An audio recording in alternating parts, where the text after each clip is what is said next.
Assalamualaikum sahabat setiap preman rumahan dimanapun berada. Bertemu lagi bersama saya Andri Suban, masih di preman rumahan seputar rawatan burung pleci dan burung lainnya. Jadi seperti biasa hari santai terus mau berbagi buat teman-teman. Jadi sebelum nanti siang berangkat rewangan, jadi pagi ini mau membahas tentang pleci dulu, yang mana banyak beberapa komentar juga yang menanyakan tentang doping pleci, kemudian di stop bisa macet atau enggak. Nah jadi hari ini mau saya review ya, padahal udah saya buat sih videonya, cuma kurang lengkap, yang mana cara stop doping pleci supaya nggak macet. Karena kan identiknya pleci itu sama doping, kemudian dari doping itu kan kalau buat harian ya mungkin boros ya, karena memang apalagi dengan doping-doping yang nominal lumayan mahal. Nah, jadi bisa dengan beberapa tahapan, dengan cara-caranya. Di sini bakalan saya kupas lebih lengkap lagi buat teman-teman preman. Jangan lupa like, share, dan juga subscribe. Dan biar seger biar adem, kita ngopi dulu. Preman rumahan seputar rawatan burung pleci dan burung lainnya, untuk mempermudah para pemula dalam memahami dan merawat pleci. Mari ramaikan preman rumahan agar dunia pleci makin diminati. Jangan lupa like, share, dan subscribe. Untuk doping pleci, kalau mau di stop itu jangan sekaligus. Jadi ketika teman-teman punya pleci yang biasanya dopingan, apalagi dengan doping yang dosis tinggi, kemudian ngedadak langsung enggak di doping lagi, mungkin dalam jangka 1 hari, 2 hari, 3 hari, sampai 1 minggu mungkin masih tetap mau kicau. Cuma untuk kedepannya otomatis dia macet dan butuh proses waktu yang sangat lama lagi untuk bikin dia gacor lagi tanpa doping. Jadi harus nyari selah lagi, lebih susah. Nah jadi harus bertahap dalam stop doping pleci, nggak bisa sekaligus. Yang pertama ada beberapa hal yang harus diperhatiin, yaitu perhatiin usia pleci. Karena usia pleci pengaruh, kayak mana pleci itu berkicau dengan irama, itu salah satunya faktor birahi. Nah faktor birahi pleci itu nggak bakalan bisa nggak bakalan bisa timbul ketika dia masih muda. Nah jadi kalau pakai doping, doping itu kan sifatnya memaksa. Jadi walaupun pleci belum mapan, dalam usia masih muda, dia bisa gacor. Jadi gacor dengan dopingan. Kemudian kalau kita stop dengan usia muda, birahinya belum ada, otomatis dia nggak bakalan mau bunyi. Bisa jadi jangankan untuk buka paruh, yang ngeriwik pun enggak. Yang ada cuma ngembung, kemudian tidur, murung, malas gerak, seperti burung sakit. Nah jadi faktor usia. Yang kedua faktor rawatan, yang mana dengan dopingan itu bisa merangsang burung birahi tinggi, kemudian dari birahi timbul emosi untuk burung bisa berkicau, jadi mengeluarkan sifat vektornya. Usia udah tua tapi masih dirawat baru. Nah jadi kalau misalnya belum lama ngerawatnya, otomatis dia macet karena dia belum adaptasi. Nah jadi masih takut sama orang, jadi birahi dengan adaptasi kandang itu butuh proses waktu yang lama. Nah untuk ngelihat kemapanan burung pleci, usia pleci itu dari kaki. Kalau misalnya kakinya masih muda, itu kakinya basah, jadi seperti basah.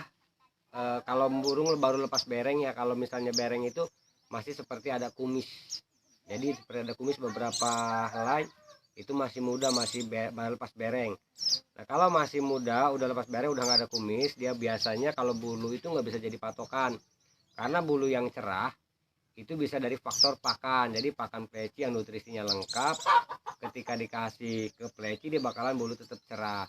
Nah tapi kalau untuk faktor usia kelihatan dari kakinya. Kalau makin tua dia kakinya makin kering, jadi putih kering, bahkan lebih tua, lebih medang lagi, jadi seperti besisik, itu tua usia.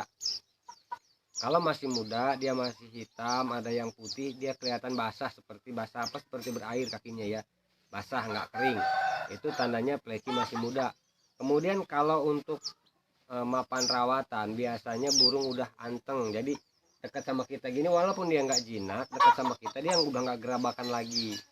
Nah ini yang kemarin saya bawa dari Banten udah mulai anteng. Pertamanya ketika dekat saya ya dia nggak mau bunyi karena dia takut adaptasi dulu. Kemudian lihat dari kotorannya, ketika dia masih beraknya bececer, masih berak diruji, itu dia belum mapan, masih takut sama orang. Jadi dia kumpul di bawah tangkringan. Nah itu udah mapan dari mapan usia. Kemudian perihal yang harus diperhatikan lagi yang mana yaitu jangka mendoping. Jadi kalau misalnya burung udah ngunci, materi udah ngunci, udah bagus, udah beberapa lama, tinggal stop doping secara perlahan. Nah jadi stop doping secara perlahan ini ada dua macam. Jadi bisa turunin dosis, yang kedua bisa turunin secara penyajian. Nah kalau teman-teman pakai dopingnya doping yang tinggal tuang air seperti dextro, PGO red water, atau juga explos dan lain-lain ya, yang mana kan dia udah ada takarannya sendiri dalam botol, itu yang pertama nggak bisa turunin dosis, mungkin otomatis dengan turunin penggunaan. Yang mana awal ketika burung pleci itu kalau misalnya biasa dikasih setiap hari, itu mulai dijarangin penggunaannya. Nah misalnya biasanya dikasih full, nanti dikurangin, dikosongin, satu hari dikasih, satu hari enggak, satu hari dikasih, satu hari enggak. Nah nanti mulai lagi dijarangin lagi, mulai dari satu hari dikasih, 2 hari enggak dikasih.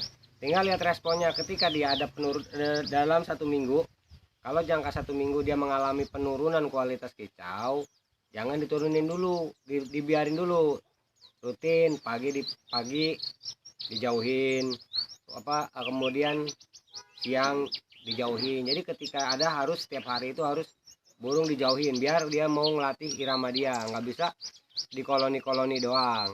Nah jadi harus rutin. Nanti kalau udah normal lagi, standar kicaunya masih pulih lagi, jarangin lagi sampai dimana satu hari dikasih beberapa hari. Jadi sampai dia kalau misalnya udah habis takarannya tinggal dikurangin dosis.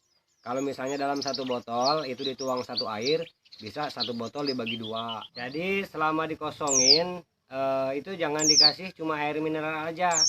Jadi ketika 1 hari dikasih doping, 1 hari nggak dikasih doping, itu bukan dengan air mineral aja, tapi dikasih dengan air yang ada rasa, seperti misalnya mijon atau juga La Segar, supaya tujuannya dia nggak ngembung. Karena ketika dikasih doping kemudian nggak dikasih doping, dia otomatis ngembung. Nah jadi saat ngosongin kasih media rasa, itu lakukan konsisten seperti itu. Nah sampai benar-benar nanti setelah full menggunakan media rasa, merubah dia supaya ke air mineral aja, itu yaitu lakukan pengulangan seperti tadi. Jadi 1 hari dikasih air mijon atau La Segar, 1 hari jangan dikasih cuma air mineral aja. Lakukan secara konsisten. Nah kalau teman-teman misalnya dapat pleci yang udah mandek bekas dopingan, otomatis dia akan macet, mau nggak mau harus didoping lagi. Nah cara dopingnya seperti pertama saat menggacorkan dia itu, kalau misalnya pakai yang tinggal tuang air, kalau misalnya pakai yang tetes ya tinggal ditetes sampai gacor benar-benar udah ngunci, baru di stop secara perlahan, nggak bisa langsung instan. Nah mungkin itu aja dari saya buat teman-teman Sleman dimanapun berada. Bukan mengajari apalagi menggurui, sekedar santai sambil berbagi. Jadi buat para master juga mohon dikoreksi apabila ada yang salah, baik disampaikan itu di kolom komentar, WhatsApp dan lain-lain. Jadi yang jelas kita belajar bersama, mudah-mudahan bermanfaat. Wassalamualaikum warahmatullahi wabarakatuh.